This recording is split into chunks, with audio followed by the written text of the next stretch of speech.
नमस्ते। चलिए, आज एक ऐसी दुनिया में चलते हैं जो हमें दिखती तो नहीं, पर हमारे मॉडर्न जीवन की बुनियाद है। हम बात कर रहे हैं एक स्टील प्लांट के अंदर की विशाल, लगभग अदृश्य दुनिया की। ये एक इतना जटिल लॉजिस्टिक्स का सिस्टम है कि इसे प्लांट का सर्कुलेटरी सिस्टम यानी उसकी जीवन रेखा कहना गलत नहीं होगा।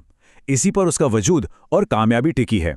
जरा सोचिए, हमारे चारों तरफ जो स्टील है, बड़ी बड़ी इमारतों से लेकर हमारी गाड़ियों तक, उसकी हर एक बीम के पीछे एक बहुत बड़ा सफ़र छिपा है। एक ऐसा सफ़र जिसमें हर चीज़ बहुत बड़े पैमाने पर होती है और जिसकी टाइमिंग एक एक सेकंड पर निर्भर करती है। ये एक ऐसी कोरियोग्राफी है जो हमारी नज़रों से लगभग हमेशा छिपी रहती है।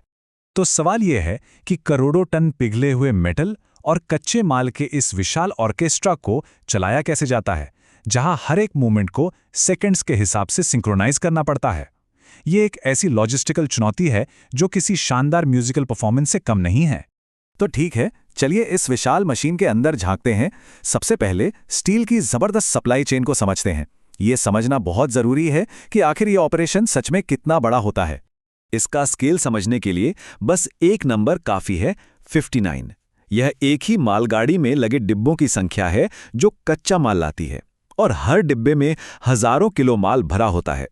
अब जरा सोचिए, ऐसी न जाने कितनी ट्रेनें दिन रात लगातार चलती रहती हैं। तो इतने बड़े और जटिल सिस्टम के पीछे मकसद क्या है? असल में सिर्फ दो सीधे साधे लेकिन बहुत जरूरी लक्ष्य हैं। पहला, प्लांट के अंदर माल की सप्लाई कभी न रुके ताकि प्रोडक्शन की आग जलती रहे। और दूसरा, तैयार माल को फटाफट ग्राहकों तक भेजकर कैश का फ्लो बनाए रखना, क्योंकि पैसा ही इस पूरी मशीन को चलाता है। तो अब आते हैं इस सफर के पहले पड़ाव पर, यानी भारी मात्रा में कच्चे माल का प्लांट में आना।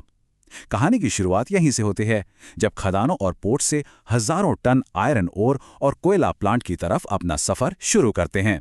इस सप्लाई चेन की रीढ़ की हड्डी है भारतीय रेलवे के साथ एक बहुत नाजुक और जरूरी तालमेल। हर 3 महीने और हर महीने स्टील प्लांट और रेलवे के अधिकारी बैठकर अपनी जरूरतों और रेलवे की क्षमता पर बात करते हैं। ये एक तरह की पार्टनरशिप है। इसके बाद प्रोडक्शन और ट्रांसपोर्ट डिपार्टमेंट मिलकर ट्रेनों यानी रैक की एडवांस प्लानिंग करते हैं। रेलवे वैगन देता है और काम की रफ्तार बनाए रखने के लिए प्लांट को खाली ट्रेनें घड़ी की सुई की तरह बिल्कुल टाइम पर वापस करनी होती हैं। यहाँ पर ट्रांसपोर्ट के 2 मेन तरीकों के बीच का फर्क समझना बड़ा दिलचस्प है। देखिए, रेल ट्रांसपोर्ट इस सिस्टम की बड़ी बड़ी धमनियों की तरह है जो भारी से भारी माल को देश के एक कोने से दूसरे कोने तक ले जाता है। वहीं दूसरी तरफ रोड ट्रांसपोर्ट की भूमिका थोड़ी अलग है। वो छोटी दूरी के लिए, या फिर कह लीजिए कि आखिरी सिरे तक यानी डोर स्टेप डिलीवरी के लिए बेस्ट है। सच तो ये है कि दोनों एक दूसरे के बिना अधूरे हैं। चलिए अब प्लांट के गेट के अंदर चलते हैं, जहां असली एक्शन शुरू होता है। कच्चा माल पहुंचने के बाद अंदर एक बहुत ही हाई स्टेक्स यानी जोखिम भरी रिले रेस चलती रहती है, जहां एक छोटी सी गलती भी बहुत महंगी पड़ सकती है।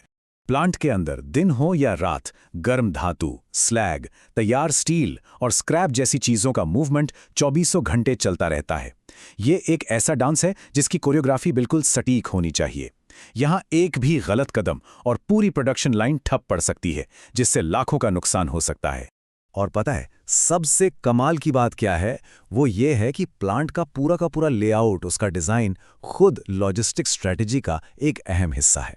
हर मोड़, हर पटरी, हर स्टोरेज एरिया सिर्फ एक ही चीज को ध्यान में रखकर बनाया गया है कि ऑपरेशन बिल्कुल स्मूथ और सेफ तरीके से चलता रहे, कोई रुकावट या एक्सीडेंट ना हो। ये इंजीनियरिंग और लॉजिस्टिक्स का एक बेहतरीन संगम है।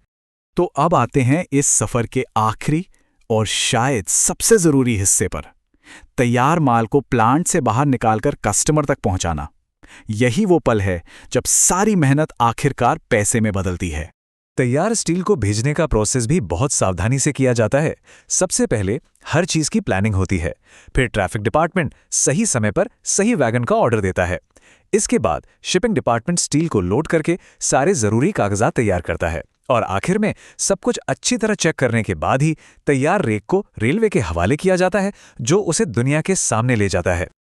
लेकिन हर अच्छी कहानी में एक विलन होता है ना? इस लॉजिस्टिकल कहानी में भी एक ऐसा दुश्मन जो हमेशा साए में छिपा रहता है, और वो है देरी की सजा यानी आर्थिक जुर्माना। इस दुनिया में इंतजार की कीमत बहुत बहुत ज्यादा हो सकती है। और इस विलन का नाम है डिमरेज यानी विलंब शुल्क। ये रेलवे की तरफ से लगाया जाने वाला एक भारी जुर्माना है। ये तब लगता है जब कोई प्लांट रेलवे के वैगन को तय मुफ्त समय से ज़्यादा रोक कर रखता है।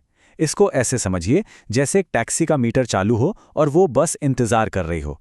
मतलब साफ है, ये एक ऐसा खर्च है जिसका कोई फ़ायदा नहीं और जिससे हर हाल में बचना ही होता है। तो सवाल फिर वही है, इस टिक टिक करते टाइम बॉम्ब से, इस भारी भरकम जुर्माने से आखिर बचा कैसे जाता है?